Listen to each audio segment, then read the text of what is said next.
Na primeira leitura de hoje, nós vimos que a primeira leitura fala da busca da dignidade da mulher que no começo trouxe o pecado à terra, aos homens, e volta a ter dignidade, acabando com o pecado através de Nossa Senhora. Deus dá à mulher o poder de esmagar a cabeça da serpente. Coloca uma inimizade entre a mulher e a serpente. E em várias partes do Evangelho, nós vemos que Jesus chama Nossa Senhora de mulher. Inclusive na festa de Caná da Galileia. Ele diz: mulher, que eu tenho nada a ver com isso. A palavra mulher significa senhora, senhora de tudo. E Jesus não iria de forma alguma desrespeitar sua mãe, sendo um santo como é. Nesta primeira leitura também nós vemos, na leitura de Gênesis, que a mulher diz claramente para Deus: a serpente enganou-me e eu comi. O que foi que a serpente fez? Enganou-me. A serpente é a representação do mal. Outrora, Adão e Eva eram corpos gloriosos, de luz, se movimentavam com a velocidade de faíscas de fogo, e não tinham peso, e não sofriam dores, e não precisavam se alimentar. Mas na hora que o pecado entrou, que foi a consciência do bem e do mal, eles começaram a se sentir nus, e começaram a procurar se vestir, e começaram a sentir também o peso da dor do corpo, e começaram a ter necessidade de andar, caminhar, começaram a ser humanos. O grande problema causado pela cobra, no caso aqui um animal rastejante, foi exatamente enganar.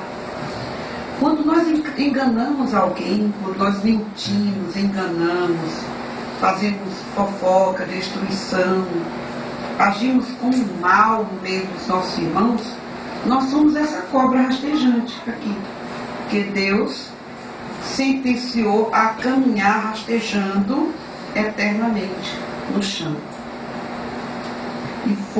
E por que ele sentenciou?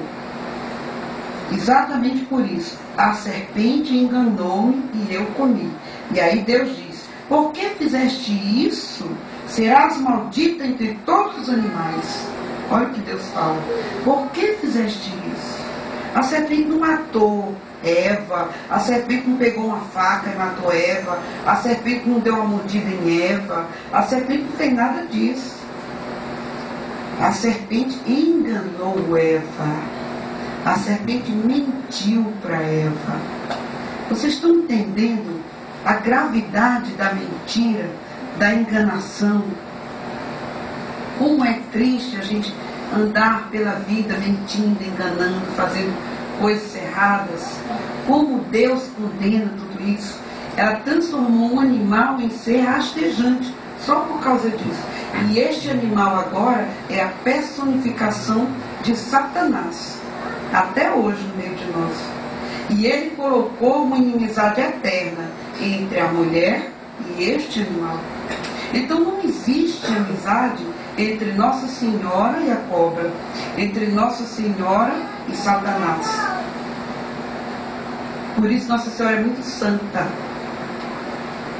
É uma coisa incongruente. Ela tem tanta virtude, tanta pureza, que não consegue conviver com o mal. E o mal não suporta a presença da Virgem Maria.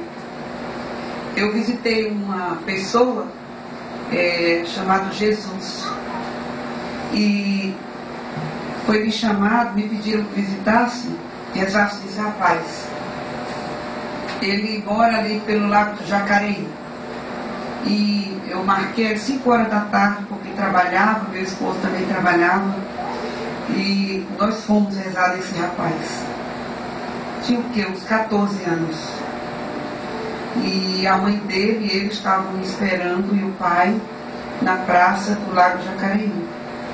ela estava tomando um suco de milho, eu me lembro. Na época eu não estava com roupas consagradas, mas eu me vestia sempre com uma blusa da Canção Nova, porque eu trabalhava muito na Canção Nova. E eu me vestia sempre com uma imagem de Nossa Senhora. Nesse dia eu estava com a imagem de Nossa Senhora das Graças. E quando ele viu Nossa Senhora das Graças, ele ficou louco. Jogou o suco de milho na mãe, deu um banho de suco de milho na mãe. E a mãe teve que segurá-lo com força e levá-lo para casa. Quando chegamos em casa, foi um sofrimento. E tivemos que sentar na cadeira, e meu esposo sentou na cadeira porque me agrediu muito, me bateu muito aqui, nessa parte aqui do meu peito, e com ódio de mim terrível, mortal. E dizia: Nossa Senhora, Virgem Maria, tira ela daqui, batia muito em mim. Então meu esposo sentou ele na cadeira, segurou, e era engraçado porque com raiva ele cuspia direto na gente. E como ele não conseguia fazer nada, porque estava seguro pela mãe, pelo pai, pelo meu esposo, pelo motorista, pelo irmão, ele só cuspia. E eu rezando. Mas aí meu esposo ficava desviando, saímos de lá, ele era tão cuspido que não tinha mais como usar a blusa, tivemos que jogar fora, não tinha mais condição. Passamos lá de 5 da tarde até 1 hora da madrugada rezando no rapaz. Foi uma luta, viu? Uma luta contra o próprio demônio. E fiquei muito cansada, rezei muito por esse rapaz. Na hora de ir embora, a mãe desesperada: pelo amor de Deus, não me deixe aqui sozinha. Pelo amor de Deus, se ajoelhou no chão segurando nas minhas roupas. Pelo amor de Deus, me chamava de Virgem Maria. E eu disse: tenha calma, Nossa Senhora vai ficar aqui com você, vai ficar tudo bem. Ele já se acalmou. Na hora lá, o irmão mais velho saiu correndo pela rua, sumiu. O pai se desesperou também. E eu consegui colocar o rapaz dormindo e a mãe desesperada. Mas eu não podia mais ficar. Já eram quase 2 da madrugada. Mas antes de sair eu disse: vai vir uma ajuda de fora que vai resolver todo o problema. E essa criança vai frequentar a Santa Missa e receber a Eucaristia. E foi-me embora. O nome do rapaz era Jesus. A casa era toda de vidro. Não tinha mais nada inteiro. A casa não tinha mais cadeira, sofá, nada, nenhuma imagem, nenhuma mesa, nem nada, tudo era quebrado. A única coisa que o rapaz não conseguiu quebrar, vocês nem imaginam, foi a imagem do Sagrado Coração de Jesus. Enorme, maior do que Nossa Senhora da Aurora. O Sagrado Coração de Jesus ficou intacto no meio da sala. Eu vi ali a força de Deus. Mas aí foi-me embora. Na semana seguinte eu já ia atrás saber notícia. Quando chego na Igreja da Glória, porque aqui na Lagoa Redonda na época não tinha missa, e eu gostava de receber a Eucaristia todo dia, fui para a Igreja da Glória. Quando cheguei, que eu olho, lá vem Jesus. Chegou perto de mim, me abraçou na Santa Missa, 6h30 da manhã. Disse: meu filho, que coisa boa você aqui. E ele me abraçou com um aspecto completamente modificado, completamente curado. E o pai dele, com aquela muleta, disse: serva, minha esposa está internada. Eu fiquei com meio susto. O que foi que houve? E ele disse: minha esposa tem depressão, já estava com depressão. Ela frequentou muito tempo cartomancia, quiromancia, e atraiu para dentro de casa muitas coisas ruins por causa das cartas e do ocultismo. E meu filho ficou muito doente por causa disso. E ela pegou uma depressão grave e foi preciso interná-la. Mas ela agora está bem. O tratamento está sendo pago pelo meu irmão na Unimed e ela está bem. Meu filho está aqui comigo, vem à missa todo dia. E eu me acalmei. eu só tenho a lhe agradecer. Então eu vi a força de Nossa Senhora, não é? A força da Virgem Maria, ela não tem nada a ver com a cobra de Satanás, né? E na segunda leitura, no Salmo, tem uma parte que diz assim: espere Israel pelo Senhor, mas que o vigia pela aurora. Gente, Israel, para quem foi Jesus? Para quem Deus veio? Por que Deus trouxe Jesus? Por que todas as coisas foram feitas? Para o povo de Israel. Nós somos os gentios, sabe? Deus não trouxe as libertações, as graças, as coisas todas para nós. Foi para o povo de Israel. O amor de Deus é para o povo de Israel. Mas o povo de Israel não soube acolher. E aí Deus resolveu acolher a todos como adotivos, filhos adotivos, em Jesus. Em Efésios diz isso. E o que acontece com o vigia? Vamos nos colocar como um vigia que está ali de plantão a noite inteira, não é? Eu sou um vigia, que eu estou aqui de plantão a noite inteira, né? O que o vigia faz? Fica angustiado que chegue logo a aurora. É ou não é? Não é não? Meu Deus, tomara que amanheça logo. Será que não tem um clarão, uma luzinha sequer no céu, para trazer um pouco de esperança de que o sol vai nascer, eu vou poder dormir, não é verdade? Descansar. E vai chegar a hora que eu vou dormir, descansar, eu vou ficar em paz. Não é assim que o vigia pensa? Quem passa a noite em claro pensa isso. Eu trabalhei em um hospital público e muitas vezes a noite inteira do plantão pesado. Só não sentia sono quando tinha muito serviço, mas quando não tinha, e dava lá pelas 3 horas da manhã, eu ficava olhando se a aurora estava chegando para ver se eu podia já me aquietar. E o que é essa trazer a paz, receber a paz, receber esse descanso? É o que a aurora traz, gente. A aurora sempre traz a esperança de algo melhor. Porque depois da aurora, o que é que vem? O sol. O sol.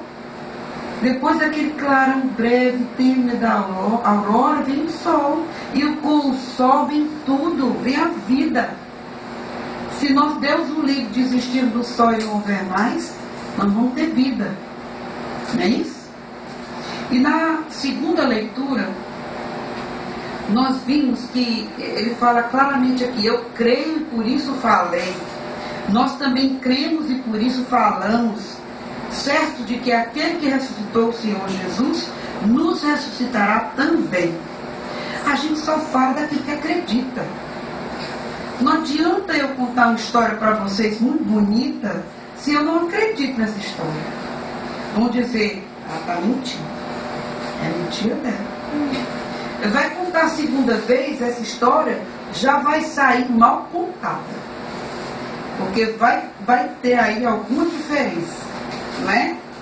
Então não adianta. Se você acredita em Jesus Cristo, você anuncia Jesus Cristo. Não é verdade? Como é que você pode confiar em alguém que tem vergonha de falar de Jesus? Me diga. Como é que você pode confiar em alguém que está inserido na igreja, que está dentro da igreja, mas que tem vergonha de falar de Deus? Não é verdade? Aqui diz claramente, ó: eu creio, por isso falei. Nós também cremos, por isso falamos, certo de que aquele que ressuscitou o Senhor Jesus. É por isso que eu estou aqui. É por isso que Padre Nazareno está lá. É por isso que o Papa fala também. É por isso que o Bispo Rosalvo fala. É por isso que Evelino fala. É por isso que qualquer consagrado fala. É por isso que qualquer ministro vem aqui e celebra. Porque acredita aqui em Jesus.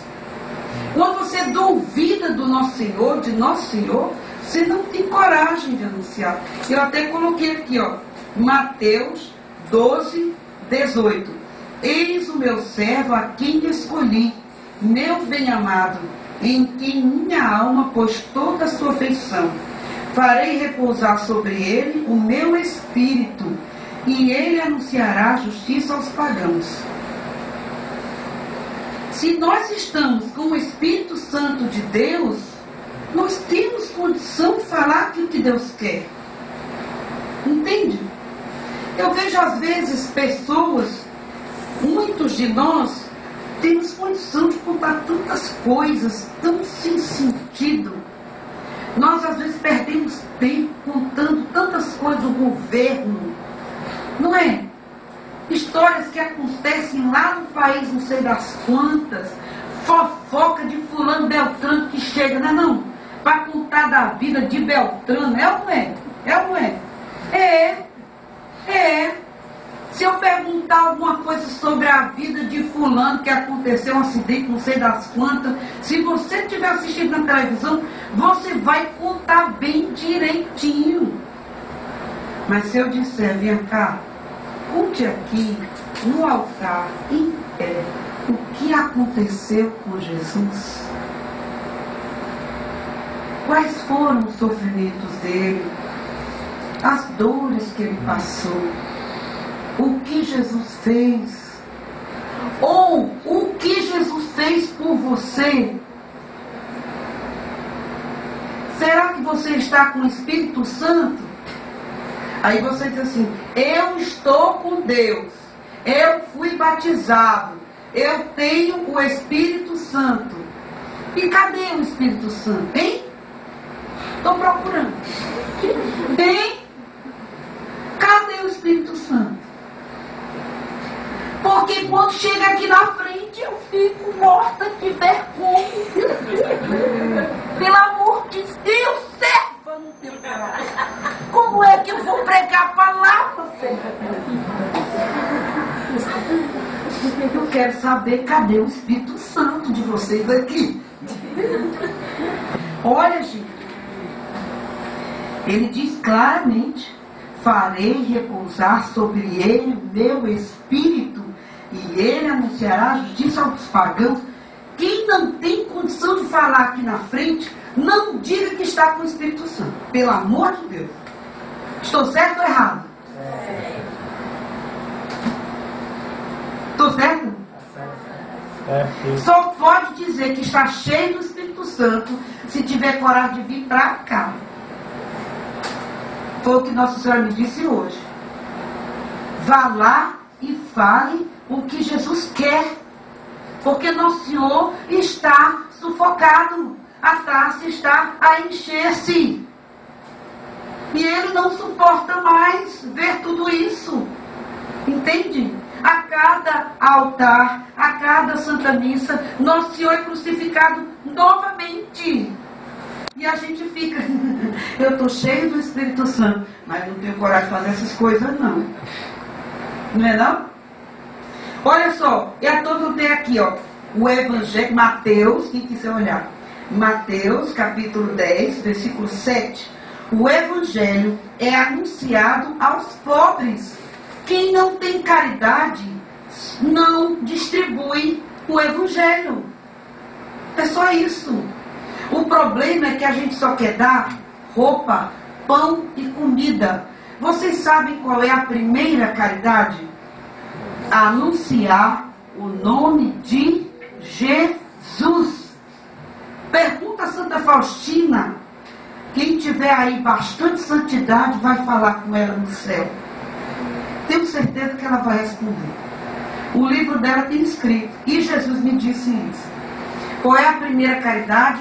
Falar do nome de Jesus. Mateus 10, 7. Mateus 10, 7. Por quê? Porque quando a gente fala do Evangelho, a gente fala para quem? Para os pobres. Pobres que não tem nada na vida. Porque quando alguém não tem Jesus, nada tem. Não é verdade? Ou qualquer coisa é maior do que Jesus? Não. E Me diga aqui se tem alguma coisa maior do que nosso Senhor Jesus Cristo. Tem? Tem. Vocês podem botar Mitsubishi do ano. Ou a casa do super-homem, ou homem de ferro, né? A casa do homem do ferro não é melhor que Jesus. Olha aqui também. Peguei o evangelho agora que Nossa Senhora me disse. Mateus, capítulo 10, versículo 7. Olha que versículo 7 rico para hoje. Por onde andares, anunciai que o reino de Deus está próximo. Isso aqui está dizendo em que o português? Por onde andares, anunciai que o reino de Deus está próximo.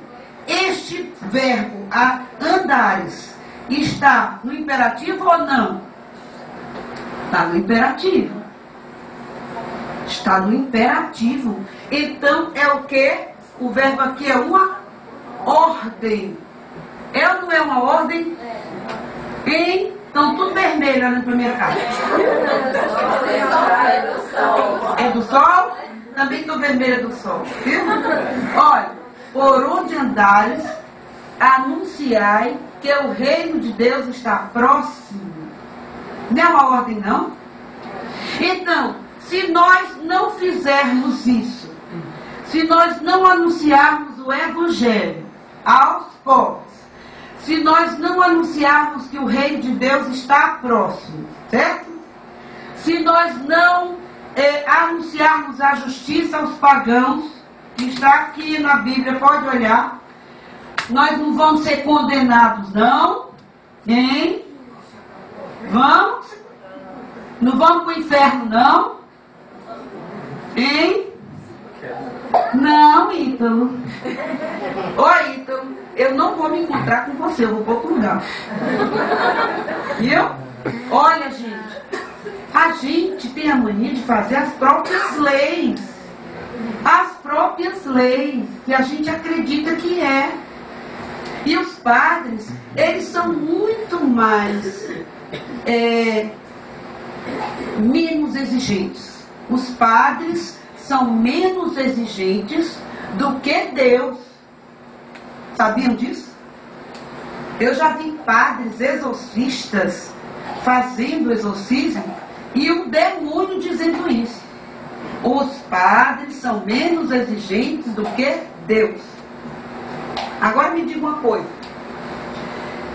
Quando você entra numa comunidade e participa de um movimento de oração, certo? O que é que tem escrito aqui no Evangelho de hoje, foi lido agora na segunda leitura. Mesmo se o nosso homem exterior se vai arruinando, olha que eu vou começar do início. Por isso, não desanimamos.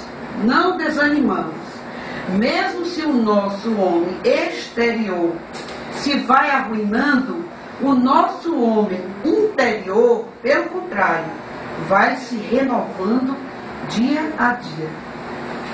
Não é verdade? Como é que nosso homem interior vai se renovando dia a dia?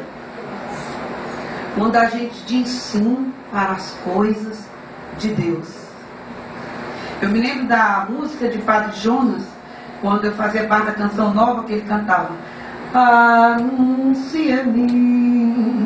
Cantava muito essa música. Anuncia-me. É muito linda a música, eu não lembro dela toda, mas eu me lembro dessa parte. Era um refrão que me chamavam só para cantar essa parte. Por isso que eu me lembro. Aí eu ficava, todo mundo cantava tudo, eu entrava só para dizer, anuncia-me. Gente, e isso acontece, olha só o que diz aqui, com efeito, o volume insignificante de uma tribulação momentânea acarreta para nós uma glória eterna e incomensurável.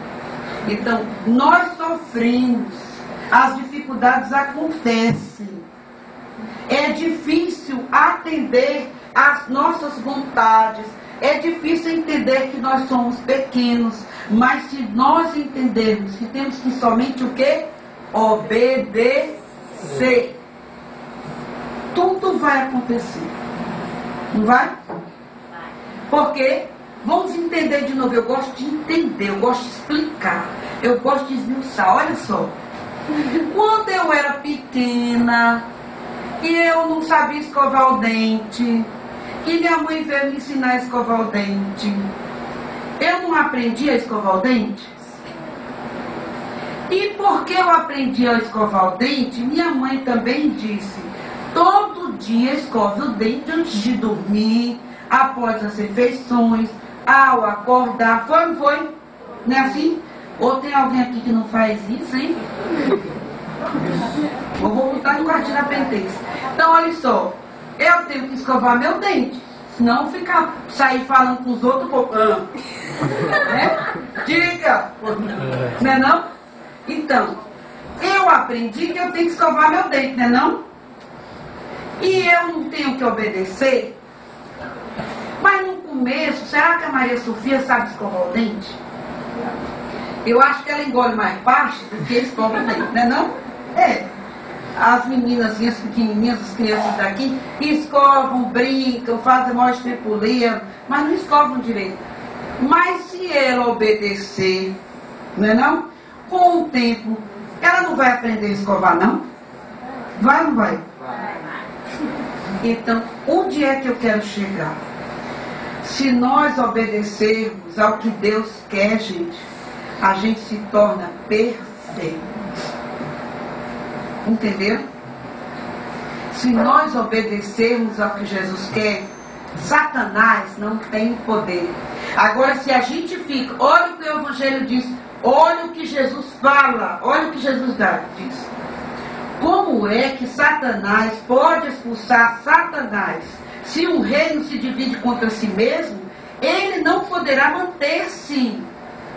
Se uma família se divide contra si mesma, ela não poderá manter-se. Como é que uma mãe dá uma ordem e o filho diz, não vou fazer, eu não vou.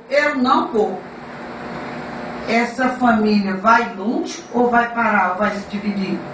Vai se dividir? Quero ouvir, vai se dividir? Vai se dividir. Por quê? Porque os filhos não estão confiando na educação dos pais. Eles não estão confiando naquilo que os pais querem para eles, né? E nós aprendemos agora o quê? Que quando nós obedecemos, o que é que nós conseguimos? A perfeição. Para escovar o dente, não é? Estou dando um exemplo simplérrimo, muito simples. E o que é que ele diz mais aqui? Olha só. Agora, se nós fizermos o contrário, se nós formos fortes, se nós seguirmos retamente, se nós obedecermos, se nós fizermos tudo certinho, se nós não desobedecermos, se nós não deixarmos de cumprir nossas obrigações, olha o que ele fala. Mas, aqui ó, quando um homem forte, né? Em verdade, quando se entra na casa de um homem forte, a primeira coisa para se tomar a casa desse homem forte é amarrá-lo, não é não? Mas será que vão conseguir amarrar esse homem forte? Se esse homem estiver forte e preparado? Não é verdade? Então, como é que a gente fica despreparado? Como é que a gente fica despreparado? A casa fica despreparada quando a própria família, o quê? Nilton, você acabou de falar? Desobedece a Deus. Desobedece. Quando a própria família desobedece, quando a própria família se divide, aí essa casa fica despreparada. Entenderam? Pronto, eu acabei de explicar o Evangelho todinho e todo mundo me ajudou a explicar, não foi não? Foi. Eu acredito que a partir de hoje eu não vou contar, mas deve ter muitos pregadores nessa sala, tem não? Então, olha, a partir de amanhã eu vou abrir aqui uma lista para saber quem quiser ser missionário e viajar pelo mundo inteiro pregando o Evangelho, certo? a gente já vai ver a lista para saber os hotéis, aonde vão se hospedar e as casas onde vão ficar. Porque vocês já têm condição de falar de Jesus. Tem ou não tem? Tem. Por quê? Porque vocês são batizados. E o que é o batismo? A porta de entrada do Espírito Santo. Obrigado.